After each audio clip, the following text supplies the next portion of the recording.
Jenny sat in her small, dimly lit apartment, the thin walls doing little to keep out the noise of the bustling city outside.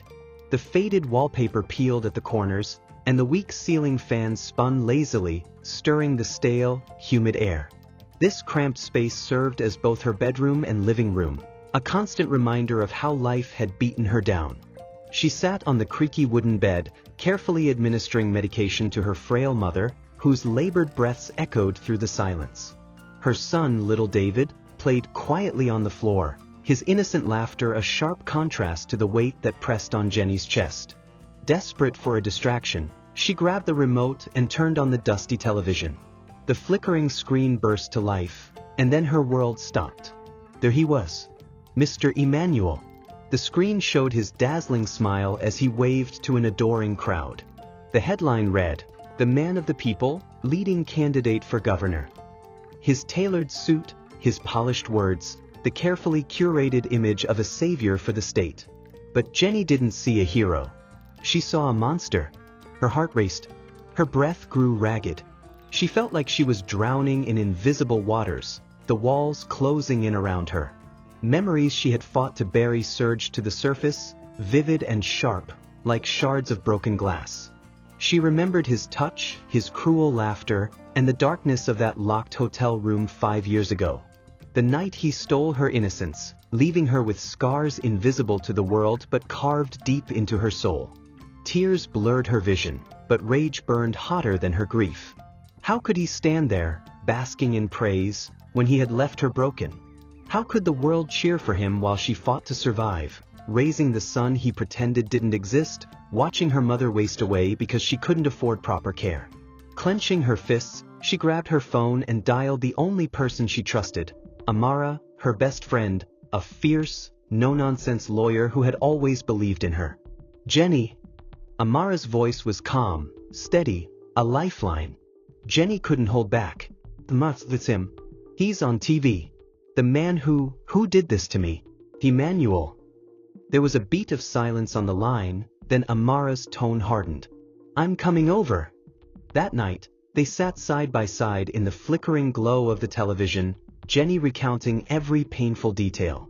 Amara listened without interrupting, her jaw clenched, eyes blazing with fury. When Jenny finished, Amara placed a firm hand on hers. "He doesn't get to win, Jenny. Not anymore." They filed a lawsuit, accusing Emmanuel of assault and demanding 50 million naira in damages. The news exploded across the media. Emmanuel's camp laughed it off, calling it a desperate stunt by political enemies. He held a press conference, dripping with arrogance, surrounded by supporters chanting his name. "I have dedicated my life to serving the people," he declared, his voice smooth like poison wrapped in honey. "These baseless accusations are nothing but a smear campaign. I will not be intimidated." Jenny watched the broadcast, her heart breaking all over again, not because of his denial, but because people believed him. She saw comments online calling her a liar, a gold digger, accusing her of trying to destroy a good man's career.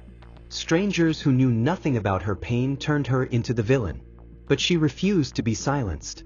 Amara suggested confronting Emmanuel directly, hoping to pressure him into acknowledging the truth. They met him in his lavish office, where glass walls overlooked the city skyline, a throne room for a man drunk on power. Emmanuel leaned back in his leather chair, smirking. "So, this is what you've become? A beggar with a sob story?" His voice dripped with contempt. "You think you can threaten me for money? You're nothing, Jenny. Just a hungry little girl trying to play in the big leagues." His words were knives, but Jenny didn't flinch. She met his gaze, her voice steady. "I'm not here to beg. I'm here to expose you." Enraged by his arrogance, they filed another case, this time with even more damning accusations: assault, neglect, and attempted murder for trying to coerce her into terminating the pregnancy. Emmanuel's laughter died the moment he realized this wasn't going away. His spotless image was under threat. The courtroom became a battlefield. Journalists flooded the halls, cameras flashing like lightning, eager to capture every moment of the scandal. Emmanuel arrived with a fleet of high-powered lawyers, dressed to impress, oozing confidence. Jenny, in her modest dress, held Amara's hand, trembling but unbroken. When it was her turn to testify, the courtroom fell silent. Jenny stood, her voice quivering at first but growing stronger with every word. She spoke of that night, the club, the false charm, the locked door. She described the fear, the humiliation, the darkness that followed. Her voice cracked when she mentioned David, her son, the living proof of Emmanuel's crime. "I was too ashamed to speak then," she said, tears glistening in her eyes, "but not anymore." The defense tried to tear her apart, questioning her motives, shaming her for her past. But Jenny stood tall, refusing to be broken again. Then came the turning point, the DNA test. When the results were read, the courtroom gasped. Emmanuel's face drained of color. The man who had mocked her, dismissed her, now stood exposed. Behind closed doors, Emmanuel's team begged for a settlement. His political career was crumbling. Jenny named her price, 50 million naira and American visas for herself, her mother, and her son. Emmanuel, desperate and cornered, agreed. The money was handed over in cash to avoid a paper trail, but the damage was done. Jenny left Nigeria with her family, carrying not just money but something far more valuable, freedom. In America, she built a new life. Her mother's health improved, David thrived in school, and Jenny found peace she never thought possible.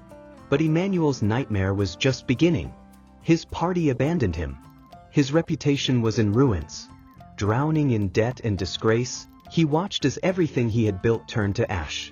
In the end, Jenny found justice, not just in the courtroom, but in reclaiming her voice.